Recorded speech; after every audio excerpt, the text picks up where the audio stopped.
Pak cease fire, Turkey secret. Pakistan cease fire drama ఎందుకో తెలుసా? ఇప్పుడు భయంకరమైన నిజం తెలుసుకుందాం. అవును, అది టెరిబుల్ ట్రూత్. మూలమేంటి? పహల్గామ్ లోని బైసరన్ లోయ ముష్కరులు 26 మంది హిందూ టూరిస్టులను కన్ఫర్మ్ చేసుకుని మరీ చంపేశారు. ప్రజలు బాధపడ్డారు, కానీ భారత్ తలవంచలేదు. సరిగ్గా 13వ రోజు భారత సైన్యం తిరుగులేని గుణపాఠం చెప్పింది. ఉగ్ర శిబిరాలపై మోడర్న్ వెపన్స్ తో భారత్ అటాక్ చేసింది. పాక్ రాడార్లు కూడా పనిచేయకుండా చేసింది. ఇటు నుంచి ఒక్క ప్రాణ నష్టం కూడా లేకుండా 100 మందికి పైగా ఉగ్రవాదులను అంతం చేసింది. ఇక్కడితో స్టోరీ ఎండ్ అయిందా? కాదు, అసలు కథ ఇక్కడే మొదలైంది. ప్రపంచాన్ని ఆలోచింపజేసిన ట్వీట్. మే 10వ తేదీ సాయంత్రం 5:33 అమెరికా అధ్యక్షుడు డొనాల్డ్ ట్రంప్ ట్వీట్ చేశారు. భారత్ పాకిస్తాన్ మధ్య చర్చలు జరిపాం. కాల్పుల విరమణకు 2 దేశాలు ఓకే చెప్పాయి. మరి ఈ ఒక్క ట్వీట్ తో యుద్ధం ఆగిపోయిందా? ప్రపంచమంతా ఓ డిబేట్, కానీ భారత్ లో మాత్రం కన్ఫ్యూజన్. పాకిస్తాన్ కాల్పుల విరమణను అంటే సీజ్ ఫైర్ ఎందుకు ప్రతిపాదించింది?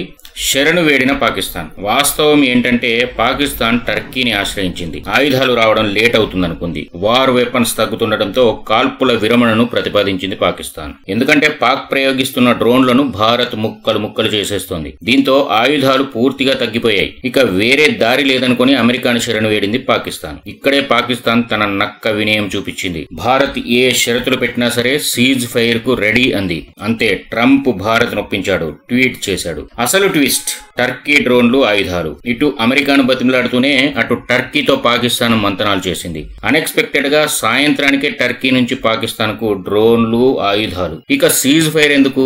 మళ్లీ తన అసలు బుద్ధి చూపించింది పాకిస్తాన్. ఆయుధాలు అందగానే ఒప్పందానికి తూట్లు పొడిచింది. అందుకే మార్నింగ్ ట్రంప్ ను శరణు వేడి, ఈవినింగ్ దాడులకు పాల్పడింది. ఇది మామూలు డ్రామా కాదు, technical stage drama, planned military theatre. Pak కు ఇన్ని ఆయుధాలు ఎక్కడివి? అతి చిన్న దేశమైన పాకిస్తాన్ ఎప్పటికైనా భారత్ తో యుద్ధం తప్పదని డిసైడ్ అయింది. అందుకే పెద్ద మొత్తంలో ఆయుధ సామాగ్రి సమకూర్చుకుంది.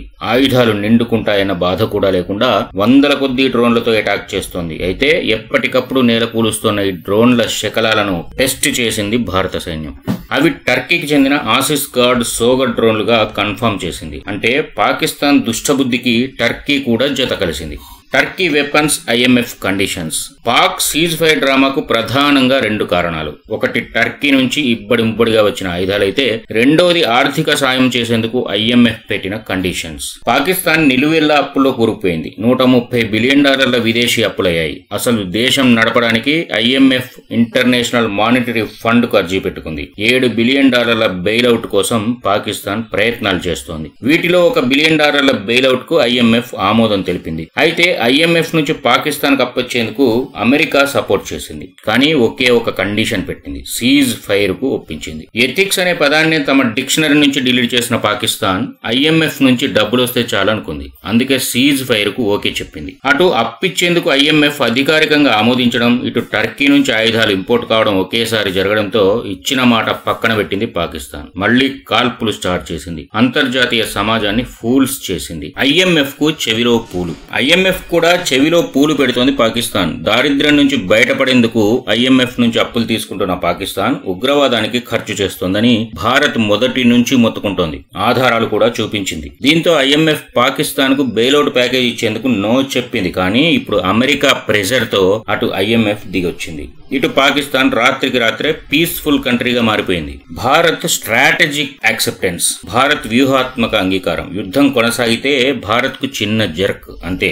ఆర్థికంగా చూసినా, సైనిక పాటవం పరంగా చూసినా, శత్రువుల వ్యూహాలు తిప్పికొట్టడంలో చూసినా, అన్నింటికీ మించి టెక్నాలజీ పరంగా చూసినా పాకిస్తాన్ కంటే భారత్ అనేక రెట్లు పై చేయి. అందుకే పాకిస్తాన్ చేతులెత్తేసే పరిస్థితికి చేరింది. నష్టం కూడా పాకిస్తాన్ కు భారీగానే ఉంది. అందుకే ఇప్పటి వరకు పాకిస్తాన్ పై భారతే విజయం. కానీ అమెరికా సర్ది చెప్పడంతో భారత్ సరైంది. ప్రపంచ దేశాలకు భారత పోరాటం, యుద్ధం, నిర్ణయాలపై క్లారిటీ ఉంది. అంతర్జాతీయ సమాజం ఆమోదం కూడా ఉంది. కానీ భారత్ స్ట్రాటజిక్ గా ముందుకు దూసుకెళ్లేందుకు ఈ డెసిషన్ కూడా ఓ వెపనే. అందుకే వ్యూహాత్మకంగా భారత్ సీజ్ ఫైర్ కు సరైంది. బెయిలౌట్ కోసం పాక్ డ్రామా. ఒకవేళ IMF లోన్ లేట్ అయితే పాకిస్తాన్ పూర్తిగా కుప్పకూలిపోయేది. టర్కీ నుంచి ఆయుధాలు రాకపోతే బిక్క చచ్చిపోయేది. అందుకే కండిషన్స్ కు ఓకే చెప్పింది.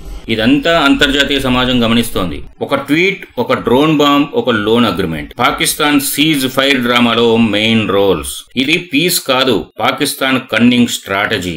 బ్రేక్ కాదు, పాక్ మైండ్ సెట్ కు రియల్ ఎగ్జాంపుల్. మొత్తానికి సీజ్ ఫైర్ డ్రామాలో క్లైమాక్స్ ఇంకా మిగిలే ఉంది. ఫుల్ వీడియో చూసినందుకు థ్యాంక్స్. అలాగే ఓ లైక్ చేయండి, షేర్ చేయండి. ఫస్ట్ టైం చూస్తున్న వాళ్ళు సబ్స్క్రైబ్ చేసుకోండి. రియాలిటీస్ వాల్యుయబుల్ రివ్యూస్ కోసం ద ట్రూత్ తెలుగు.